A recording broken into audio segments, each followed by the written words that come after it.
नमस्कार मंडळी, लग्नानंतर होईलच प्रेम या मालिकेमध्ये आता जबरदस्त भाग दाखवत आहेत. काव्या आणि जीवाचं प्रेम प्रकरण या रम्या आणि वसु आत्यांनी बरोबर बाहेर आणलेलं असतं. आता मात्र या चौघांचे संसार बरोबर मोडलेले असतात. आता इथे नंदिनी रुसून तिच्या माहेरी गेलेली असते. आता तिथेच काव्याला तिचे बाबा खूपच जोराने ओरडत असतात. तेवढ्यातच शारदाताई तेथे येतात आणि पटकन म्हणतात, काव्यावर रागवू नका, तिचा काहीही यामध्ये चूक नाहीये. कारण काव्याने आधीच मला जीवाविषयी सगळं काही सांगितलं होतं. आता यांचं हे बोलणं ऐकून काव्याचे वडील मात्र खूपच चिडतात. आता शारदाताई ज्यावेळेला म्हणत असतात की काव्याचं प्रेम प्रकरण मला माहित होतं, हे सगळं नंदिनी ऐकते. आता नंदिनीला हे ऐकून सुद्धा धक्काच बसतो. आता नंदिनी पटकन धावत आईजवळ जाते आणि म्हणते, आई तुला हे सगळं आधीच माहित होतं? त्यावेळेला शारदाताई पुन्हा काहीतरी बोलणार, इतक्यातच काव्या बोलते, अगं आई सोड ना, कशाला सारखे सारखे तेच विषय काढायचे, कशाला सारखं सारखं आपल्या जखमेवर आपण नख मारायची. आता त्यानंतर शारदाताई म्हणजे काव्या आणि नंदिनीची आई म्हणते, अगं मला असं वाटत होतं की त्या जखमांनी खपली धरली आहे म्हणून तर मी गप्प होते ना, पण जखमा जर ओल्याच असतील तर मला बोलू देल ना, आता तरी बोलू दे मला. आता त्या सांगायला सुरू करतात, हो काव्याने मला आधीच सगळं सांगितलं होतं. ज्यावेळेला लग्नानंतर दुसऱ्या दिवशी काव्या, जीवा, नंदिनी आणि पार्थ आपल्या घरी जेवण्यासाठी आले होते, त्याच वेळेला मला जीवाविषयी सगळं काही कळालं होतं. आता शारदाताई असं म्हणाल्यानंतर पाठीमागचा क्षण दाखवला आहे, ज्या क्षणामध्ये शारदाताईंना काव्या आणि पार्थचं गळ्यातील लॉकेट सापडलेलं असतं. म्हणजे त्यांना त्याच वेळेला कळालेलं असतं की जीवा आणि काव्याचं एकमेकांवर प्रेम आहे. त्यावेळेला काव्या सुद्धा तिथेच असते. आता नंदिनीला सुद्धा तिच्या लग्नातील एक क्षण आठवतो, ज्यामध्ये तिची आई तिला सांगत असते, सासरमध्ये सुद्धा असंच असतं ग, आपण अति केलं की आपल्याला गृहीत धरायला सुरू करतात. त्यावेळेला नंदिनी आईला म्हणालेली असते, अगं हो पण आपण काय करायचं?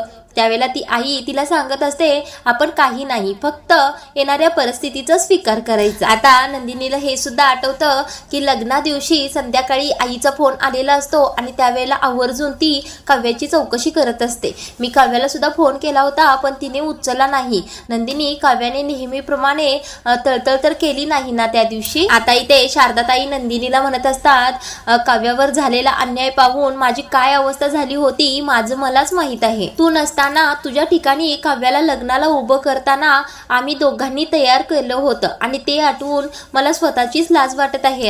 आता नंदिनी आणि काव्याचे वडील म्हणत असतात, अगं शारदा, तू एकटी भागीदार होतीस का या पापाची? मी सुद्धा होतोच ना, मग तुला हे सगळं अगोदर माहित होतं तर तू सांगायचंस ना मला. आता त्या शारदाताई त्यांना म्हणत असतात, कारण मला नंदिनीचं दुसऱ्यांदा लग्न मोडताना पाहायचं नव्हतं, म्हणूनच मी काव्याला तडजोड करायला सांगितलं आणि म्हणूनच मी काव्याला पार्थपासून डिवोर्स घेऊ नको असं सुद्धा सांगितलं होतं.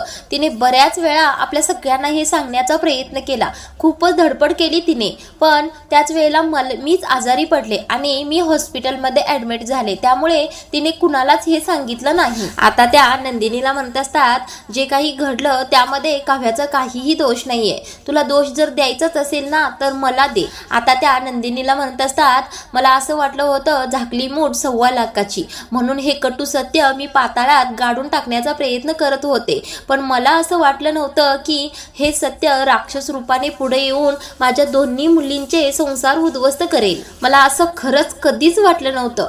नंदिनी, तुझी गुन्हेगार काव्या नाही, मी आहे ग. त्यामुळे आता शारदाताई नंदिनी पुढे हात जोडून असं म्हणत असतात. आता शारदाताईंना थोडा त्रास होत असतो त्यांच्या तब्येतीचा.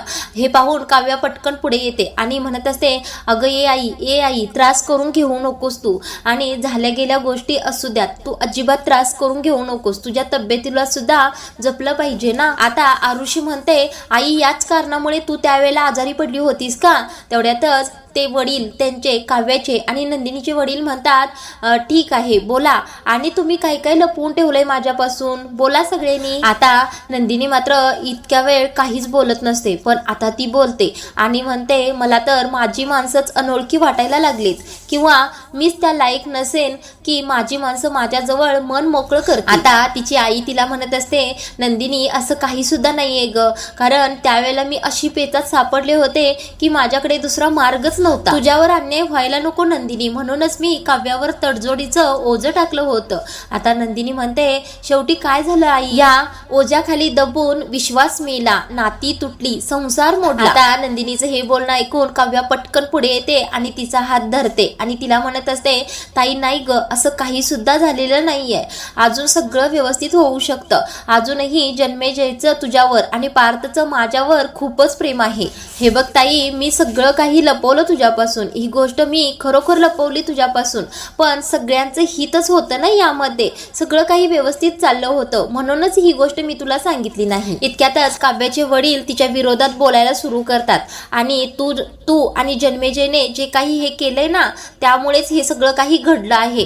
आता या शारदाताई त्यांना गप्प करण्याचा प्रयत्न करत असतात, पण ते काही केल्या ऐकतच नसतात. काव्याच्या विरोधात पाठोपाठ बोलतच असतात. आता या शारदाताई त्यांना समजावण्याचा प्रयत्न करत असतात, तेव्हा ते काव्याचे वडील त्यांना म्हणतात, तुझ्याशी शारदा मला बोलायची इच्छा सुद्धा नाहीये, त्यामुळे तू गप्प बस. आणि काव्याचं बोलायचं झालं तर काव्या तर माझ्या नजरेतून पूर्णपणे उतरली आहे आणि जीवा तर माझ्यासाठी आजपासून मेला आहे. आता ते म्हणत असतात, तुम्ही काहीही सांगा, पण तुम्ही सगळ्यांनी मिळून माझ्या नंदिनीचा विश्वासघात केलाय. आता इकडे जीवा खूपच उदास होऊन त्याच्या रूम मध्ये येत असतो. आजच्या भागामध्ये जबरदस्त सॅड सीन दाखवले आहेत, जे पाहून अक्षरशः मन भारावून जातं. म्हणजे इकडे पार्थ आणि जीवाची अवस्था अतिशय वाईट झालेली असते आणि तिकडे नंदिनी आणि काव्याची सुद्धा झालेली असते. म्हणजेच मालिकेत जबरदस्त ट्विस्ट दाखवला आहे. आता इथे जीवा रडतच त्याच्या बेडवर बसत असतो. आता त्याला नंदिनीची आठवण येत असते. त्या दोघांच्या पूर्वीच्या सगळ्या गोष्टी त्याला वारंवार आठवत असतात. आता इथे जीवा बेडवर बसल्यानंतर ज्यावेळेला नंदिनी त्याच्या डोक्याला मालिश करून देत असते, तो सीन आठवतो. आता हे आठवत असतानाच तो आरशासमोर हळूहळू जातो आणि आरशामध्ये स्वतःला पाहत असतो. आता इथे सॅड सॉन्ग सुरू असतं. अतिशय भावनिक क्षण दाखवला आहे. आता आरशासमोर बसून नंदिनी पुन्हा जीवाच्या डोक्याला मालिश करत असते, ते सुद्धा त्याला आठवतं. आता जीवा तिथे आरशासमोर गेल्यानंतर त्याला त्यांच्या लग्नाची फुटलेली फ्रेम दिसते. आता जीवा पटकन ती उचलून घेतो आणि जोडाजोड करण्याचा प्रयत्न करत असतो. आता ती जोडत असतानाच लग्नाची फ्रेम नंदिनीने स्वतः हातातून खाली फेकून फोडलेली असते, ते जीवाला आठवतं. आता ती फ्रेम जशी होईल तशी व्यवस्थित जीवा करतो आणि होती तिथे ठेवून देतो. आता तसाच चालत जीवा कपाटाकडे जातो आणि कपाटाचं दार उघडतो आणि पाहतो तर काय, नंदिनीच्या सगळ्या साड्या गायब असतात. म्हणजे ती जाताना बॅग भरून साड्या घेऊन गेलेली असते. आता ते सुद्धा जीवाला आठवतं. आता रागाने जीवा कपाट बंद करतो आणि मागे वळून पाहतो तर तिथे एक बॅग पडलेली असते. आता त्या बॅगेवरून जीवाला आठवतं, नंदिनी स्टूलवर चढून बॅग खाली काढत असते आणि त्यावेळेला ती जीवाच्या अंगावर पडलेली असते. आता जीवा त्या बॅगेजवळच खाली बसतो. त्याला नंदिनीची सारखी आठवण येत असते. आता इकडे नंदिनी सुद्धा तिच्या समोर बॅग घेऊन बसलेली असते आणि रडत असते. आता नंदिनी बॅग उघडते आणि त्यामध्ये तिला एक शेवाळी रंगाची छान साडी दिसते. आता ती साडी हातामध्ये घेते आणि तिला त्या साडी पाठीमागची आठवण आठवते, ज्यामध्ये जीवा बेडवर सगळ्या साड्या पसरून ठेवत असतो आणि त्यापैकी ही शेवाळी साडी उचलतो आणि नंदिनीला म्हणत असतो, नंदिनी ही साडी खूपच छान आहे ना. आता जीवा असं म्हणत्याला नंदिनीला आठवल्यानंतर तिला खूपच राग येतो आणि ती साडी चोंदा मोंदा करूनच त्या बॅगेमध्ये ठेवते आणि पटकन बॅग बंद करते आणि तिकडे खाली बाजूला ठेवते. आता नंदिनी तिथे बेडवर बसलेली असते. त्यावेळेला तिला आठवतं, जीवाने आणि नंदिनीने ब्लँकेटचा रोल बनवून दोघांच्या मध्ये ठेवलेला असतो. आता हे आठवून नंदिनी खूपच रडत असते. तिला खूपच त्रास होत असतो. आता नंदिनी रडत रडतच रागाने हातातील ब्रेसलेट काढून टाकते आणि दुसऱ्या हाताकडे तिचा हात जातो. त्यावेळेला त्या हातातील घड्याळ ती पाहते, काढते आणि त्याकडे पाहतच तिला पुन्हा जीवाची आठवण होते, ज्यामध्ये जीवा स्वतः तिच्या हातामध्ये ते घड्याळ घालत असतो. आता हे सगळं आठवून नंदिनी खूपच रडत असते. आता नंदिनी रडतच असते, तेवढ्यातच तिचे बाबा येतात आणि पाठीमागून तिच्या खांद्यावर हात ठेवतात. आता नंदिनी पटकन मागे वळून पाहते तर तिचे बाबा असतात. आता त्यांना पाहून तर नंदिनीला खूपच हुंदका येतो आणि जोराने मिठी मारून खूप रडत असते नंदिनी. आता इकडे पार्थ त्याच्या रूम मध्ये आलेला असतो. आता रूम मध्ये पाहून त्याला खूपच काव्याची आठवण येत असते आणि त्याला त्रास होत असतो, म्हणून उशी आणि ब्लँकेट घेऊन तो हॉल मध्ये झोपण्यासाठी येतो. आता इकडे तिथे सोफ्यावर उशी टाकून पार्थ झोपलेला असतो. असे डोळे झाकले की काव्य काव्या समोर येत असते आणि त्याला पुन्हा त्रास होत असतो. आता डोळे पटकन पार्थ उघडतो आणि पुन्हा झाकण्याचा प्रयत्न करतो तर पुन्हा काव्या समोर दिसते. आता पार्थला खूपच काव्याची आठवण येत असते. आता इकडे काव्या सुद्धा खूपच रडत असते, एकटीच बसलेली असते आणि तिला पार्थ बरोबरचा सीन आठवत असतो ज्यामध्ये ते दोघे खूपच मस्ती करत असतात. आता पार्थ इकडे कुस बदलत असतो, जागा बदलत असतो आणि झोपण्याचा प्रयत्न करत असतो, तरी सुद्धा त्याला झोपच लागत नसते. म्हणजे त्याने डोळे झाकले की त्याच्या समोर काव्याच त्याला दिसत असते. आता याचा त्रास पार्थला खूपच होत असतो. आता काव्या एकटीच रडत बसलेली असते. तेवढ्यातच तिची आई तिच्या जवळ येते आणि तिची मान स्वतःच्या मांडीवर घेते आणि आधार देण्याचा प्रयत्न करते. आता इकडे पार्थ स्वतःच्या कानावरच उशी ठेवून शांत होण्याचा प्रयत्न करत असतो. तेवढ्यातच मानिनी तेथे येते आणि त्याच्या डोक्यावरून हात फिरवते. आता पार्थ पटकन उठून बसतो. आता मानिनी पार्थच्या शेजारी येऊन बसते. आता पार्थ मानिनी तेथे बसल्यानंतर तिच्याशी काहीच बोलत नाही, पटकन तिथून उठतो आणि त्याच्या रूम मध्ये निघून येतो. आता तिथेच तो बेडवर झोपण्याचा प्रयत्न करत असतो, तरी सुद्धा त्याला काव्याच दिसत असते जिकडे तिकडे. आता पार्थ बेडवर येऊन झोपल्यानंतर काव्या म्हणालेली असते ना, आपण रूम पार्टनर आहोत आजपासून, याची आठवण पार्थला होते. आता पार्थ असा सारखा स्वतःला त्रास करून घेत असतो हे मानिनी तेथूनच बाहेरून बघत असते. आता इकडे काव्या सुद्धा आईच्या मांडीवर डोकं ठेवून खूपच रडत असते. तिला पार्थची सतत आठवण येत असते. तेवढ्यातच आता मोबाईलकडे पाहते तर 11:11 झालेले असतात. आता ती पुन्हा पटकन उठून बसते आणि दोन्ही हात एकत्र करून युनिव्हर्सला प्रार्थना करत असते. आता नेमकं ती पार्थलाच मागत असणार आहे युनिव्हर्सकडे. आता इकडे मात्र वसु आत्या आणि रम्यांची जबरदस्त पार्टी सुरू झालेली असते. कसले लोक आहेत दुसऱ्याचं वाईट करायचं आणि स्वतः आनंद व्यक्त करायचा. एक ना एक दिवस या दोघींचं पितळ नक्की उघडं पडणार आहे, त्यावेळेला मजा येणार. आता इकडे वसु आत्यांनी रम्या ग्लासमध्ये ड्रिंक घेऊन पित असतात. आता या दोघी खूपच आनंदी असतात, हसत असतात, मजा करत असतात. आता रम्या म्हणते, आई अखेर आपण दोघी जिंकलोच. आजच्या दिवसावर आपली विजयाची मोहर आपण उमटवलीच आहे. आता या वसु आत्या सुद्धा यस यस करतच आनंद व्यक्त करत असतात. आता या वसु आत्या रम्याला म्हणत असतात, रम्या खरंच हे आपण करून दाखवलं आहे. आता या चौघांचे आनंदाचे दिवस संपले आहेत, आता यांचे दुःखाचे दिवस आलेले आहेत आणि आपल्या दोघींचे चांगले दिवस आजपासूनच सुरू झाले आहेत. आता या चौघांचं दुःख अजिबात संपणारच नाही. आज रात्री रडून रडून थकून झोपतील हे चौघे जण, पण उद्या सकाळ त्यांना एक नवीन संकटांना तोंड द्यावं लागणार आहे. उद्या सकाळी त्यांच्या आयुष्यामध्ये एक नवीन संकटाचं वादळ येणार आहे. आता हे ऐकून रम्या म्हणत असते, म्हणजे आई तू आणखी काय केलेस ग? आता वसु आत्या रम्याला म्हणतात, का ग तुला सस्पेन्स आवडत नाही का रम्या? त्याला रम्या म्हणते, आई असं काय करतेस, माझीच वाक्य मला बोलून दाखवतेस का? आता वसु आत्या म्हणतात, का ग नेहमी तू असंच काहीतरी बोलून मला कुठं ठेवत असतेस ना, मग आता काय होतंय? त्याला रम्या म्हणते, आई सांग ना, आई सांग तू नेमकं असं काय केलंयस की त्यांचा त्रास आणखीन वाढणार आहे? आता नेमकं वसु आत्यांनी काय केलंय हे रम्याला ऐकायचं असतं. आई सांग ना अशी करत असते. आता या वसु आत्या उद्या सकाळी असं हळूहळू रम्याला चांगला सस्पेन्स देतच सांगत असतात. उद्या सकाळी देशमुख आणि मोहित्यांच्या दारामध्ये मोठं वादळ येणार आहे असं त्या म्हणतात. आणि असं वादळ आहे ते जे वादळ हे लोक अजिबात थांबवू शकणार नाहीत. आता स्पष्ट काही वसु आत्या बोलतच नाही. त्यामुळे रम्या म्हणते, किती वाईट आहेस ग आई तू, काही सरळ सांगतच नाही. आता वसु आत्या, हो का मी वागते का?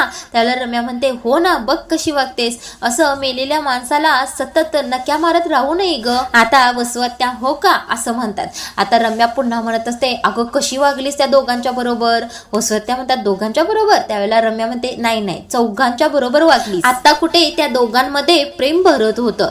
नाही दोघांमध्ये नाही, चौघांमध्ये प्रेम भरत होतं. आणि तू काय केलंस? त्यांचं दुःख ना असं मला पाहवत नव्हतं, मला खूपच त्रास होत होता त्यांची ती अवस्था पाहून. आई खरंच खूप वाईट आहेस बघ तू त्यांच्याबरोबर खूपच चुकीचे वागली आहेस. आता हे ऐकून वसु आत्या पटकन रम्याला हळूच फटका देतात आणि म्हणतात, ए नाटक करू नकोस, गप्पी ते. आता रम्या म्हणते, हो का मी नाटक करत आहे, मग तू काय सांगत आहेस? तू काहीच नीट सांगत नाहीयेस आणि मी नाटक करते म्हणतेस. आता वसु आत्या म्हणतात, सुरुंग मी पेरला आहे, त्याचा धमाका झाला की त्याला त्याचा आवाज तुझ्या कानापर्यंत येईलच की, मग तुला कळेलच की काय झालंय काय नाही. आता वसुहत्या असं म्हटल्यानंतर दोघी पुन्हा चेस करतात आणि पार्टी करायला सुरू करतात. आता दुसऱ्या दिवशी सकाळी पिहू इथे हॉलमध्ये मोबाईल बघत बसलेली असते. तेवढ्यातच मानिनी तेथे येते. आता मानिनी पिहूला म्हणत असते, अगं पिहू काय करतेस, तुझ्या ट्युशनची बॅग राहिली ना आणि तू मोबाईल बघत बसू नकोस, जा पटकन ट्युशनला जा बरं. आता पिहू मात्र मोबाईल बघतच हा हा असं म्हणत असते. आता तेवढ्यातच जीवा तिथे खाली आलेला असतो आणि मानिनीला म्हणत असतो, आई मला थोडा चहा देतेस का. त्यावेळेला मानिनी जीवाच्या गालावरून हात फिरवतच हो हो देते असं म्हणत असते. तुला थोडी तरी झोप लागली का रे असं म्हणते आणि तेवढ्यातच तिला जीवाचं अंग गरम लागतं. आता ती म्हणत असते, अरे जीवा तुझं अंग गरम झालंय रे, तू दवाखान्यात जाऊन ये, तुला बरं वाटत नाहीये का. आता मानिनी म्हणत असते, अरे पिहूला सुद्धा बरं वाटत नव्हतं, ती पटकन दवाखान्यात जाऊन आली, चल तुझ्या बरोबर मी येतो, आपण दोघेही दवाखान्यात जाऊया. तेवढ्यातच आता पिहू जीवा दादा असं जोराने ओरडते. आता मोबाईल मधलं काहीतरी दाखवण्यासाठी ती धावतच जीवाकडे जाते. आता जीवा पिहूला म्हणत असतो, अगं काय झालं पिहू का ओरडतेस. त्यावेळेला पिहू म्हणते, अरे जीवा 16 डिसेंबरची रील व्हायरल झाली आहे. त्यावेळेला जीवा मोबाईल हातामध्ये घेतो आणि काय काय व्हायरल झालंय बघण्यासाठी तो मोबाईल पाहतो. तर काय आता इंटरनेटवर खूपच कमेंट आलेले असतात, त्या जीवा वाचायला लागतो. देशमुखांची मुलं खूपच पोचलेली निघाली, जीवाची लग्न करून झाली मजा आणि त्याची शिक्षा मिळाली त्याच्या बायकोला, अशा बऱ्याच घाणघाण कमेंट त्या रीलला आलेले असतात.